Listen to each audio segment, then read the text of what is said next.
tapi tidak apa-apa. Uang dari ojek online ini saya gunakan untuk kebutuhan sehari-hari. Puyuh ya saya usahakan terus diputar-putar hasil telurnya sampailah dikembangkan. Di awal-awal itu tadi, ya kami makan agak sedikit hemat dulu, apa adanya dulu. Yang penting puyuhnya ini bisa diteruskan. Halo kawan-kawan sekalian, dimanapun Anda berada, salam sehat untuk kita semua. Kembali bersama saya Fauzan dari Rumah Puyuh Berkah dari Peternak Puyuh Jambi. Baik kawan-kawan, langsung saja. Di video kali ini saya akan melanjutkan apa yang saya sampaikan di video sebelumnya tentang modal awal beternak burung puyuh. Nah, di sini kawan-kawan, kalau di video sebelumnya itu kita berbicara angka dan harga kebutuhan beternak burung puyuh.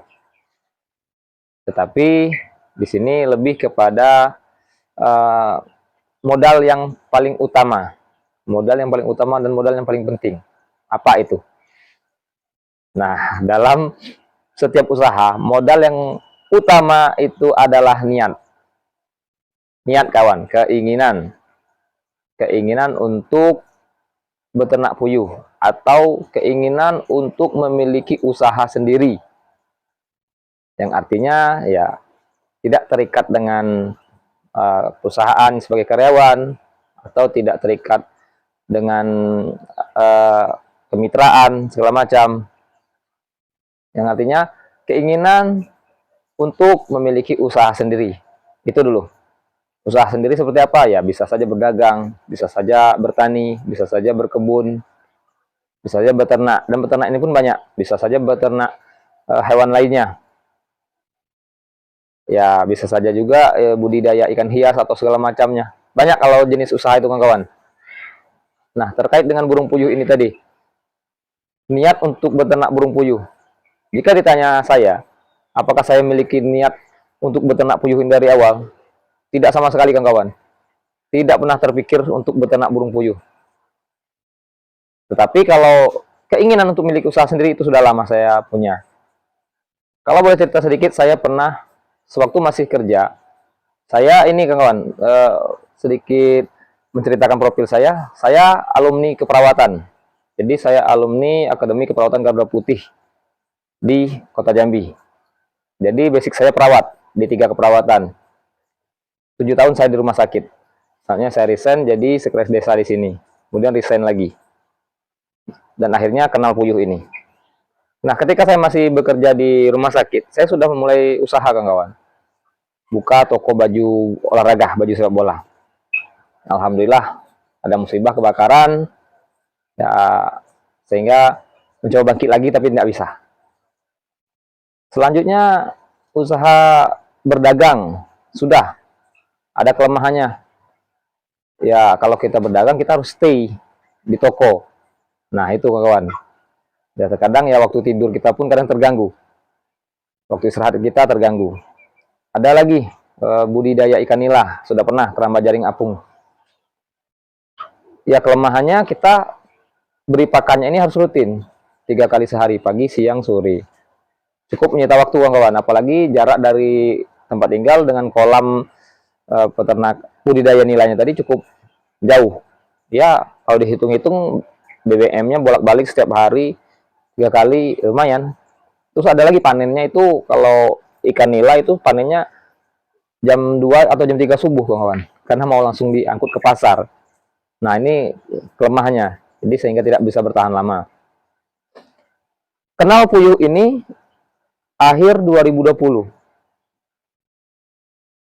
Memutuskan lagi beternak puyuh ini ya cukup buru-buru. Nah, ini kesalahan saya di awal, cukup buru-buru. Kalau ditanya niat beternak puyuh, tidak ada di awal. Ketika kenal mau coba. Nah, ada lagi nih tambahannya selain daripada niat untuk beternak puyuh tadi. Jiwanya, adakah jiwa ternak? Nah, jiwa ini kawan-kawan yang kadang menjadi alasan kawan-kawan yang mungkin tergiur beternak puyuh tetapi ya agak gimana seperti itu kan. Sehingga bilangnya aku ini tidak punya jiwa ternak. Saya tidak punya jiwa ternak. Nah, itu kan terkadang jadi alasan. Perlu digarisbawahi di sini. Ya boleh dibilang 95% mungkin ya. Peternak puyuh itu awalnya tidak punya jiwa ternak. Ya karena dipaksakan saja di awalnya. Dipaksakan, ketemu kenyamanan, ya mulai dikembangkan. Jadi kalau memang jiwanya ternak, nah ini agak susah kawan-kawan. Agak susah jiwanya ternak itu sebenarnya ya itu bahasa saja. Saya tidak punya jiwa ternak. Nah ini terkadang alasan saja. Intinya tadi kawan-kawan sekalian memiliki niat untuk memiliki usaha sendiri. Itu dulu. Jika sudah memiliki niat seperti itu sudah selangkah lebih depan. Sudah selangkah di depan kalau sudah memiliki niat untuk usaha sendiri. Kemudian kenal atau tahu burung puyuh ini. Ya boleh saja memulai dengan satu box yang saya bilang. Mulai saja dulu, kenali. Cari jiwanya. Nah, kalau tadi alasan mungkin saya ini tidak punya jiwa ternak, jadi sepertinya tidak bisa untuk beternak burung puyuh. Belum tentu. Seperti yang saya sampaikan, saya ini alumni D3 keperawatan. Nggak ada hubungnya sama ternak sama sekali. Nah, dan selanjutnya juga, kalau memang kita sudah benar-benar niat untuk usaha sendiri, tentu ini lebih semangatnya lebih kuat, tidak gampang putus asa, gagal coba lagi, gagal coba lagi. Berbeda kalau niatnya setengah-setengah, apalagi niatnya cuma disuruh karena disuruh orang. Nah itu lebih tidak baik lagi. Jadi mantapkan niat dulu nih. Kalau memang sudah punya niat untuk memiliki usaha sendiri, Anda sudah selangkah di lebih depan. Memilih untuk beternak puyuh dan mencoba, maju lagi satu langkah. Nah, nikmati prosesnya, tidak sampai 2 bulan, sudah bisa kelihatan progresnya. Jadi kalau yang saya sampaikan bibit usia 3 minggu, 3 minggu perawatan, sudah kelihatan hasilnya. 1 bulan itu sudah bisa kelihatan, oh ini perkiraan keuntungannya bila beternak puyuh dengan jumlah segini. Kalau jumlahnya ditambah beberapa kali lipat, tentu keuntungnya ikut naik beberapa kali lipat. Nah, ini kawan-kawan. Jadi mantapkan niat dulu. Jiwanya nanti akan timbul sendiri. Jiwanya akan perlahan menyesuaikan. Kenyamannya itu akan bertemu nanti di jalan sehingga akhirnya bisa dikembangkan. Kalau dilanjutkan lagi nih, modal beternak puyuh ini dari mana? Kalau terkait angkanya, ya sudah saya bilang, saya memulai dengan angka yang cukup kecil, 300.000. Kemudian kan saya sampaikan nih bahwa burung puyuh saya di awal itu 50 ekor. Saya beli harga 10.000, berarti 500.000 untuk pakannya lagi. Ini saya join sama adik ipar saya. Saya punya uang 300.000, saya ajak dia join. Saya ceritakan ini tentang puyuh dan dia ikut tertarik, dia bantu 300.000. Jadi 600.000 di awal. Tetapi kan kendalanya gini, saya beli bibit 500.000, 100.000 saya beli pakan. Ternyata sebulan saya rawat itu belum bertelur. Tentunya sebulan itu saya kasih pakan terus. Dari mana uangnya? Nah ini kawan, kalau niat kita sudah pengen usaha mandiri itu tidak gampang menyerah. Niatnya sudah bulat. Saya sambil ngojol kawan, jadi ojek online. Saya setelah dari rumah sakit 7 tahun, resign jadi sekdes di sini, tidak menemukan kenyamanan, saya resign lagi, dan akhirnya awal 2020 saya menjadi ojek online. Mulai kenal nih yang jaket kuning, yang harga dasarnya Rp3.000 tiap perjalanan. Nah, kawan-kawan, rekan-rekan mungkin yang pernah menjadi ojek online tahu nih aplikasi apa itu. Rp3.000 tiap perjalanan kawan. Jadi bersih per hari itu paling cuma dapat 50.000 dipotong minyak. Tapi tidak apa-apa. Uang dari ojek online ini saya gunakan untuk kebutuhan sehari-hari. Puyuh ya saya usahakan terus diputar-putar hasil telurnya sampailah dikembangkan. Di awal-awal itu tadi, ya kami makan agak sedikit hemat dulu, apa adanya dulu. Yang penting puyuhnya ini bisa diteruskan. Nggak gampang nyerah. Mungkin kalau niatnya setengah-setengah ya sudah. Kira-kira 1 bulan tidak bertelur, ya potong saja puyuhnya. Potong saja puyuhnya, dimasak, selesai. Mantapkan niat intinya kawan. Kedepannya akan berjalan seiring waktu. Hilangkan gengsi tentunya.